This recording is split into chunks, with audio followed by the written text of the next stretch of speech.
সারা দেশের বিভিন্ন এলাকার মতো নাটোরে জ্বালানি তেলের সংকট রয়েছে। এ বিষয়ে বিস্তারিত আমরা জানবো। জানাতে আমাদের সাথে যুক্ত হচ্ছেন সহকর্মী বুলবুল আহমেদ। বুলবুল, জ্বালানি মন্ত্রী যেমনটি বলেছেন, আমরা দেখলাম যে তেলের কোনো সংকট নেই, কিন্তু আমরা বিভিন্ন খবরে বিভিন্ন জায়গায় যেমন দেখতে পাচ্ছি যে বেশ দীর্ঘ সারি পাম্পগুলোতে এবং তেলের সংকট দেখা যাচ্ছে সেখানে। তো আপনি মাঠ পর্যায়ে চিত্রটা কেমন দেখছেন এবং পাম্প মালিকরা কি বলছেন সে বিষয়ে জানাবেন।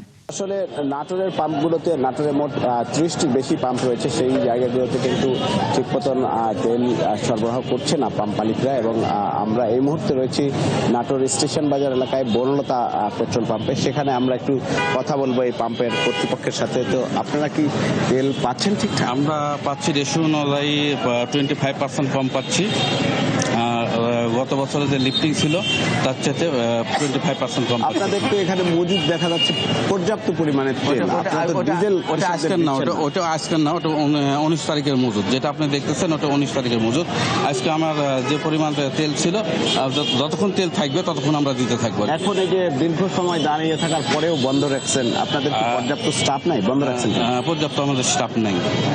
স্যার, যেমনটি এই পাম্পের কর্তৃপক্ষ বলছেন যে তাদের কিন্তু পর্যাপ্ত পরিমাণ স্টাফ নেই, তো এই মুহূর্তে তারা বন্ধ রেখেছেন এবং দীর্ঘ সময় ধরে এখানে কিন্তু বাইকাররা বিশেষ করে লাইনে দাঁড়িয়ে থেকে কি অবস্থা ভাই, তেল পাচ্ছেন আপনারা?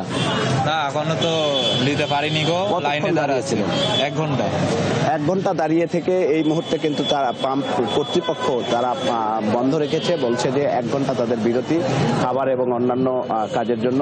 তো তারপরে কিন্তু এখানে যারা বিশেষ করে মোটরসাইকেল চালক বা আরোহী রয়েছেন তারা তেলের জন্য ভোগান্তিতে পড়ছেন। আর যাদের প্রাইভেট কার। ধন্যবাদ যুক্ত হওয়ার জন্য। দর্শক, নাটোর থেকে যুক্ত ছিলেন সহকর্মী বুলবুল আহমেদ। সেখানে জ্বালানি তেলের সংকটের বিষয়ে আমাদেরকে আপডেট জানাচ্ছিলেন তিনি।